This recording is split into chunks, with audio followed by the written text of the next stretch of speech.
पाकिस्तान से जो आतंकवादी आए थे, जिन्होंने बंबई पर हमला किया था, मैं बताता हूँ वो आतंकवादी आए नहीं थे, बुलाए गए थे, हायर्ड थे। बाकी लोगों को तो दिखावे के लिए गिरफ्तार किया गया, असल आतंकवादी पकड़े ही नहीं गए। असल आतंकवादी अगर पकड़े जाते तो आरएसएस की और बीजेपी की सारी साजिश खुल जाती, क्योंकि वो आतंकवादी बंबई पे हमला करने के लिए, देश पे हमला करने के लिए नहीं, बल्कि हेमंत करकरे जैसे ईमानदार अधिकारियों को मरवाने के लिए बुलवाया गया था। जबरदस्ती लोगों को मारा गया और उन्हें आतंकवादी दर्शाया गया। मारे हुए गए कहा जाएगा और जो आतंकवादी उनको शहीद कहा जाएगा आपके हिसाब से? मैंने ये नहीं कहा। मैं ये कह रहा हूँ कि किसी भी चीज पे अगर शुबा है, चोरी हुई है, हम किसी को चोर जबरदस्ती साबित कर दें ये और बात है, लेकिन चोरी की जांच होनी चाहिए। जांच में अगर चोर पकड़ा जाता है तब कहीं किसी को एतराज नहीं है। एक पूरे समाज को, आधी आबादी को अगर शुबा है तो जांच कराने में क्या दिक्कत थी, क्यों नहीं कराई गई और अब क्यों नहीं कराई जा सकती। मैं तो आज भी कहता हूँ वो सारे इनकाउंटर, आज भी मैं कहता हूँ कि जबरदस्ती लोगों को मारा गया और उन्हें आतंकवादी दर्शाया गया। जितने बम ब्लास्ट किए भारतीय जनता पार्टी ने और आरएसएस ने साजिश रच के ये सारे बम ब्लास्ट किए और मुसलमानों पर इल्जाम लगाया, मुसलमानों को बदनाम करने के लिए और हिंदू समाज के दिलों में दहशत पैदा करने के लिए, और अपनी उस साजिश में वो कामयाब भी हो गए। और हिंदू समाज को 80 और 20 का जो खेल खेलना चाहते थे, उन्होंने 80 और 20 का खेल खेल लिया। लेकिन आज उनके खेल को हिंदू समाज समझ चुका है और उसने ये समझ लिया है कि ये देश के लिए कितने घातक हैं। इन्होंने देश को बेचने का काम किया है। मैं पूरी दावे के साथ कहता हूं कि बीजेपी से मुसलमानों को कोई नुकसान नहीं है, कोई परेशानी नहीं है। बीजेपी अगर सबसे ज्यादा नुकसान कर रही है तो हिंदू समाज का कर रही है और हमारे हिंदुस्तान का कर रही है।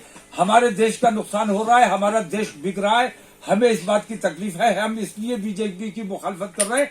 बीजेपी हमें कोई नुकसान पहुंचा पा रही है, हमने इसलिए, लेकिन उनको तो कोर्ट ने सजा दी है, तो क्या कोर्ट के फैसला आप नहीं मानते हैं? नहीं, मैं बता रहा हूँ ना, कोर्ट में सबूतों के आधार पर कितने मुसलमान 20 साल के, 25 साल के बाद बाइज्जत बरी हुए हैं। अब ये बताइए, कहीं सबूतों के कहीं मैं सबूत, अपना ईमानदारी का सबूत पेश नहीं कर सका, वहां मुझे सजा हो गई। लेकिन जहां सबूत मिल गए और वो 20-25 साल के बाद बाइज्जत बरी हुए, उनकी जिंदगी जो खराब हुई उसका खमियाजा किसने भुगता? उन लोगों को पनिशमेंट क्यों नहीं मिला जिन्होंने उनको जेल भेजा था? जी, नेपाल से 4 लोग पकड़े गए, तो उसमें से एक आदमी को फांसी की सजा सुनाई थी इसी मामले में। किस मामले में? बाटला हाउस वाले में। कौन सा? नहीं, अब इस वक्त नेपाल कहाँ से आ रहा है यार? कायदे की बात, ये वही जो कायदे की बात कर ले तो अच्छा है ना। अब सुनिए हमारी बात, जब आप बात कर रहे हो तो मैं बताता हूँ जी। पाकिस्तान से जो आतंकवादी आए थे, जिन्होंने बंबई पर हमला किया था, मैं बताता हूँ वो आतंकवादी आए नहीं थे, बुलाए गए थे, हायर्ड थे।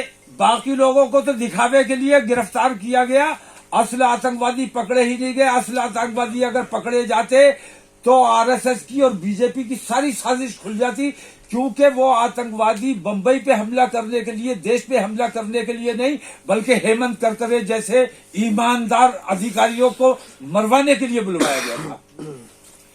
जैसा कि आप आरोप लगता रहता है कि आपके ऊपर मुसलमानों पर विक्टिम कार्ड खेलने की आप हमेशा कोशिश करते हैं और लगातार करते भी रहते हैं, तो क्या आप ये राजनीति कांग्रेस के कहने पे करते हैं क्या?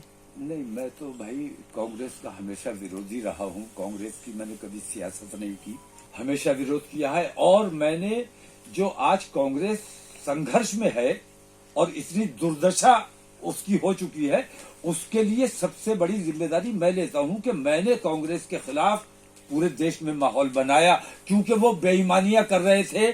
उनके कांग्रेस के इर्द गिर्द मैंने उस वक्त महसूस किया था कि आरएसएस वालों ने अपना घेरा बनाया हुआ था, और आरएसएस और उस वक्त की गृह मंत्रालय, इन दोनों ने मिलकर साजिशें रची थी और मुसलमान को आतंकवादी, मुसलमानों के माथे पर कलंक लगाने का काम किया था। इस वजह से मैं हमेशा कांग्रेस की मुखालफत करता रहा। 2009 में मैंने इनका साथ दिया, इनकी सरकार बनी, इसके बाद इन्होंने मेरी बातों को नहीं सुना। लेकिन आज मैं कहता हूं कि आज की कांग्रेस में और उस वक्त की कांग्रेस में जमीन आसमान का फर्क है। जो मौजूदा कांग्रेस है, इसका साथ देना तमाम हिंदू मुसलमान जो अपने देश से प्यार करते हैं, उनकी जिम्मेदारी है कि भाजपा जैसी मनहूस सरकार को हटाया जाए, क्योंकि जब तक ये नहीं जाएंगे नई नई बीमारियां आती रहेंगी, भूखमरी आती रहेगी, महंगाई बढ़ती रहेगी। ये जाएंगे और महफूज हाथों में, कांग्रेस के हाथों में हमने हमेशा देखा हमारे साथ जुल्म हुआ, लेकिन इसके बावजूद देश का कभी नुकसान नहीं हुआ। उन्होंने देश का कभी नुकसान नहीं होने दिया, उन्होंने देश को कभी बिकने नहीं दिया। मैं तो कहता हूं अडानी अंबानी अगर नरेंद्र मोदी को ना मिले होते, इसने तो देश बेचना ही था, अमेरिका के हाथ बेच देता। ये कहीं ये तो अच्छा हुआ कि देश के लोग मिल गए इसे खरीदने वाले, वरना ये बिल गेट्स के हाथ भी बेचने से पीछे नहीं रहता। इसने तो पहले ऐलान कर दिया, परिवार तो है नहीं, जाना ही है, एक थैले में पूरा देश करके ले जाना है इसने। इसलिए हमें अपने देश को एक थैले में नहीं जाने देना है, हमें अपने देश की हिफाजत करनी है और इन मनहूसों से अपने देश को बचाना है। आपने एक बयान दिया था, उसमें कहा था आपने कि हिंदुस्तान का नक्शा आप बदल देंगे। फिर आपने कल डिबेट में कहा था कि आपने कहा था अपना पाकिस्तान।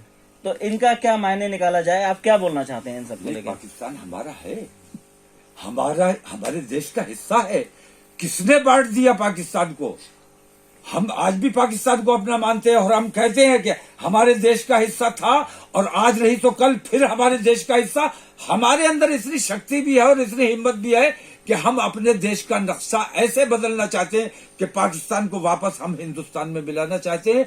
और चाइना जो सैकड़ों किलोमीटर अंदर घुसाया है, चाइना से हम अपना हिंदू समाज को हम तोहफा देना चाहते हैं। हमें मौका दिया जाए, हम चाइना से लड़कर कैलाश मानसरोवर को चीन से आजाद कराकर हिंदुओं को तोहफे में पेश करना चाहते हैं। जिस प्रकार हिंदू मुस्लिम लड़ाने की बात आपने कई बार भी कही है, एक बार कांग्रेस की रणनीति के तहत ये सारे बयान आप देते हैं? पहले मुझे वो बात बताइए जब मैंने हिंदू मुस्लिम लड़ाने की बात की है। एक वो बात बता दीजिए, आपकी सारी बातें सच्ची, मेरी सारी बातें झूठी। आपके चैनल को मैं खूब प्रमोट करूंगा, आप जितना चाहो। एक बात साबित करो कि मैंने ये हिंदू मुस्लिम को लड़ाने की बात की है। आधा सच दिखा के सच को झूठ बनाने का काम करना आप लोगों को छोड़ना पड़ेगा, क्योंकि अब हिंदू भी आप लोगों को पहचान चुका है कि मुसलमानों के खिलाफ जहर बोलने का काम आप लोग करते हैं।